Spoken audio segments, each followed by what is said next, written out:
नमस्कार प्रिय दर्शकों, एक बार फिर से आपका स्वागत है हमारे YouTube चैनल सच्ची भक्ति कथा में। दोस्तों, आज की जो कहानी है वह बड़ी ही ज्ञानवर्धक और शिक्षाप्रद है। दोस्तों, अगर आप इस कहानी को सुन रहे हैं तो पूरा जरूर सुनिएगा। इस कहानी को आधा अधूरा छोड़कर जाने की गलती मत करिए, क्योंकि इस पवित्र कहानी को आधा अधूरा छोड़ने से आपको पाप भी लग सकता है।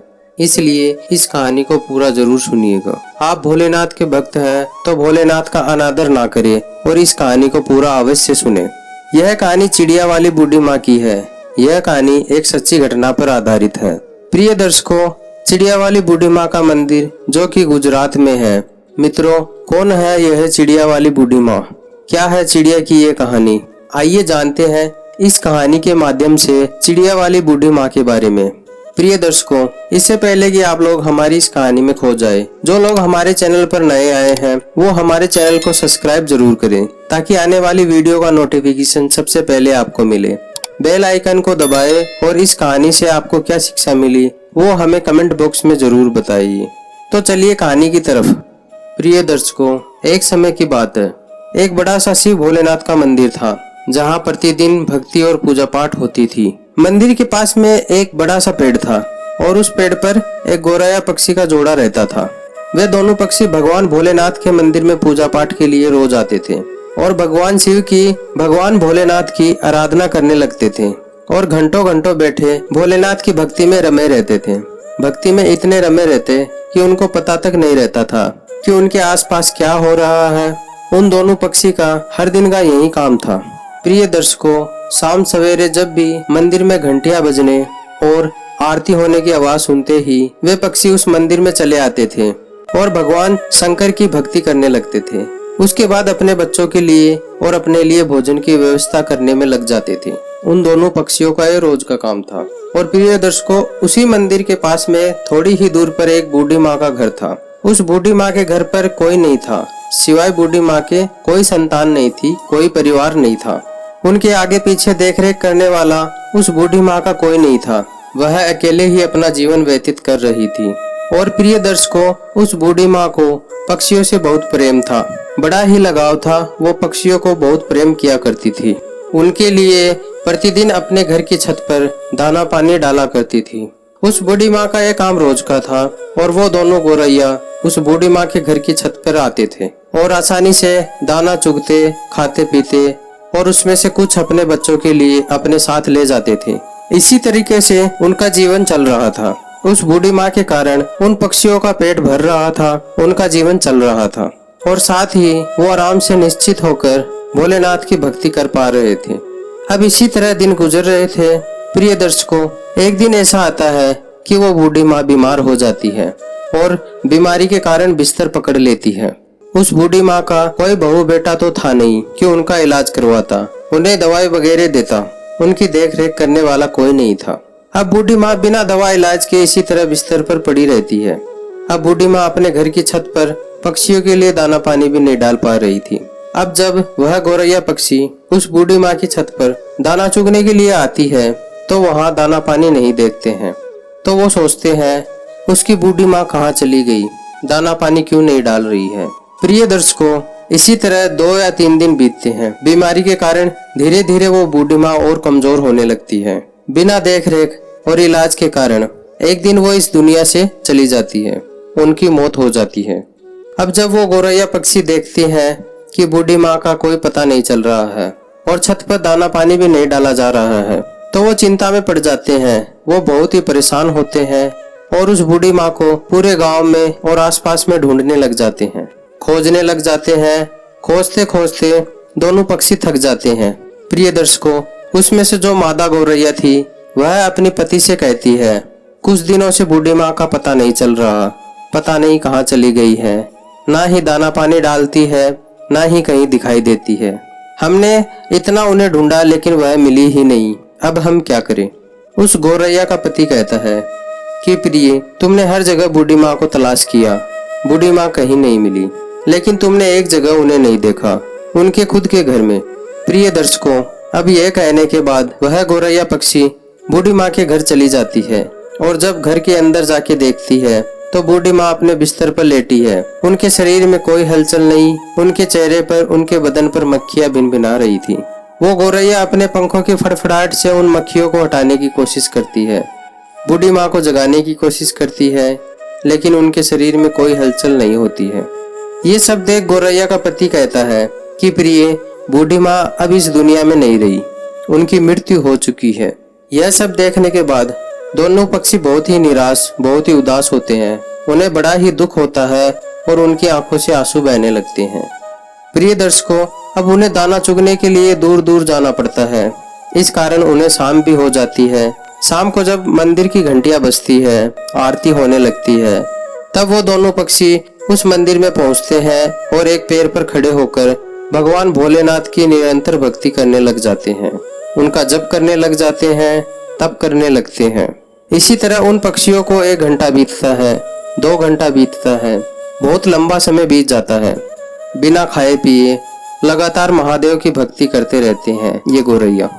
ऐसा करते करते गौरैया को 1 महीना बीत जाता है, 1 माह बीत जाता है।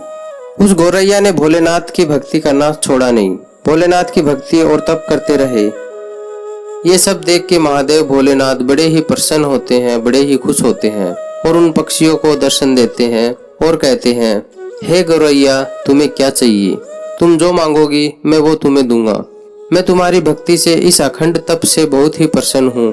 छोटी सी जान होते हुए भी तुमने अपनी हिम्मत से बाहर और अपनी क्षमता से बाहर भक्ति की है, इसलिए मैं बहुत ज्यादा प्रसन्न हूँ। तुम जो भी मांगो मैं तुम्हें दूंगा। प्रिय दर्शकों, तब गौरैया ने कहा, हे प्रभु, हमें कुछ नहीं चाहिए, हमें बस हमारी बूढ़ी माँ चाहिए। आप हमारी उस बूढ़ी माँ को, उस पुण्य आत्मा को फिर से हमें लौटा दीजिए, उन्हें जीवित कर दीजिए, बस हमें यही चाहिए। प्रिय दर्शकों, भोलेनाथ कहते हैं कि गौरैया, यह सृष्टि के विरुद्ध है, ये तो संसार का नियम है। जो मृत्यु को प्राप्त हो जाता है वो कैसे जीवित हो सकता है? मैं सृष्टि के चक्कर में कैसे बाधा बन सकता हूँ?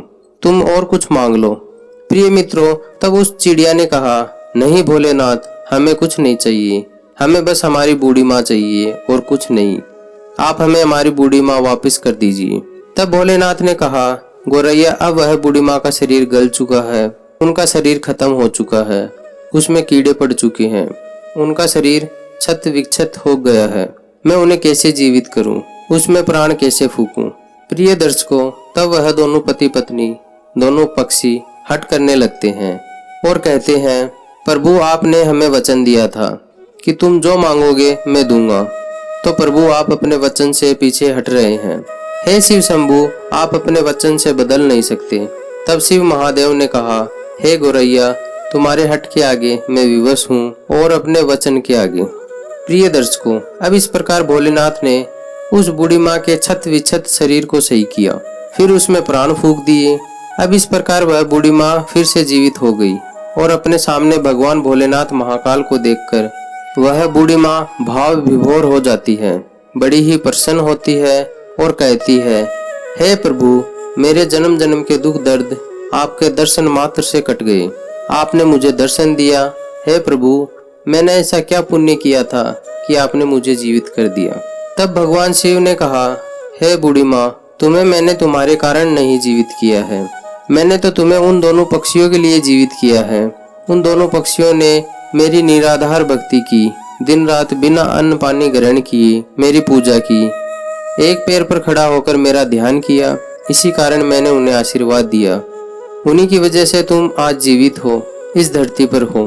वह पक्षी कोई और नहीं, जो तुम्हारी छत पर जो गौरैया पक्षी का जोड़ा रोज दाना चुगने आता था, उसी ने यह भक्ति की है, उसी के कारण आज तुम जीवित हो। अब उस बूढ़ी माँ ने भगवान शिव को दंडवत प्रणाम किया और फिर भोलेनाथ वहां से अंतर्ध्यान हो गए।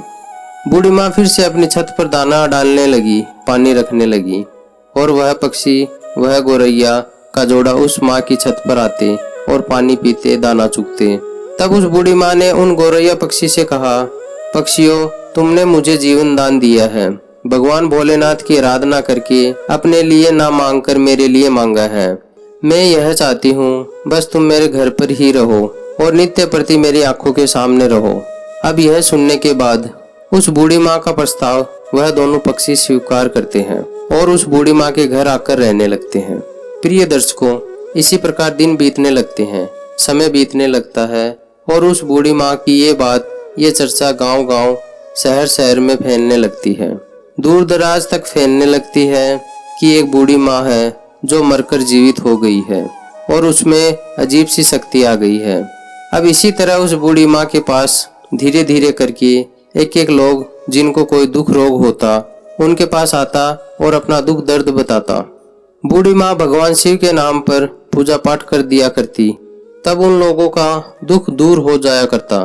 धीरे धीरे लोग ठीक होने लगे। अब उस बूढ़ी माँ का नाम दूर दूर तक फैलने लगा और दूर दूर से लोग उस बूढ़ी माँ के पास अपना इलाज कराने, अपनी तकलीफों को दूर करने के लिए आने लगे। अब इसी प्रकार काफी दिन हो जाते हैं और वह बूढ़ी माँ जीवित ही उसी स्थान पर समाधि ले लेती है। आज भी उसी समाधि स्थल पर उस बूढ़ी माँ का एक भव्य मंदिर है और वह मंदिर गुजरात में स्थित है। चिड़िया वाली बूढ़ी माँ के नाम से वह मंदिर जाना जाता है। उस मंदिर पर आपको गौरैया पक्षी का जोड़ा हमेशा देखने को मिलेगा। प्रिय दर्शकों, उस मंदिर का बहुत दूर दूर तक नाम हो जाता है। लोग कहते हैं किसी को कोई तकलीफ रहती है, कोई रोग कष्ट रहता है, तो वहां जाने से और भक्ति करने से, पूजा पाठ करने से वो तकलीफ दूर हो जाती है, रोग ठीक हो जाता है। प्रिय दर्शकों, एक गौरैया पक्षी ने उस बूढ़ी माँ को कैसे अपनी अखंड भक्ति से जीवित कर दिया। भोलेनाथ की कृपा से वो बूढ़ी माँ जीवित हो गई। वह बूढ़ी माँ लोक कल्याण करने लगी। तो मित्रों, हमें इस कहानी से ये शिक्षा मिलती है कि हमें कभी किसी दूसरे पर निर्भर नहीं रहना चाहिए। जब तक बूढ़ी माँ जीवित थी, वो दोनों पक्षी उस माँ पर आश्रित थे। उनके मरने के बाद वह पक्षी परेशान होने लगे कि हमें भोजन कहाँ से मिलेगा। अब इसी कारण उन्हें कष्ट होने लगा, क्योंकि उन्हें आदत नहीं थी दूर दराज से भोजन खोजने की। उन्हें रखा रखाया भोजन मिल जाया करता था। इसलिए कभी भी कठिन परिस्थिति आने पर हमें अपने आप को तैयार रखना चाहिए। हमें किसी अन्य के भरोसे नहीं रहना चाहिए। आज वह व्यक्ति मेरे लिए है, कल नहीं रहेगा, तो मैं अपने आप को कैसे संभालूंगा, यह सोचना चाहिए। दोस्तों, आपको ये ज्ञानवर्धक कहानी कैसी लगी, आप हमें कमेंट बॉक्स में जरूर बताएं और इस कहानी से आपको क्या शिक्षा मिली ये भी जरूर बताएं। अगर आपको इस वीडियो से कुछ सीखने को मिला तो इस वीडियो को लाइक जरूर करें और जिस भाई ने हमारे चैनल को सब्सक्राइब नहीं किया है तो अभी करें, ताकि आपको ऐसी ही ज्ञानवर्धक कहानियों का नोटिफिकेशन मिलता रहे। मैं मिलता हूँ आपसे ऐसी ही किसी ज्ञानपूर्ण से भरी वीडियो में। तब तक के लिए राम राम, धन्यवाद।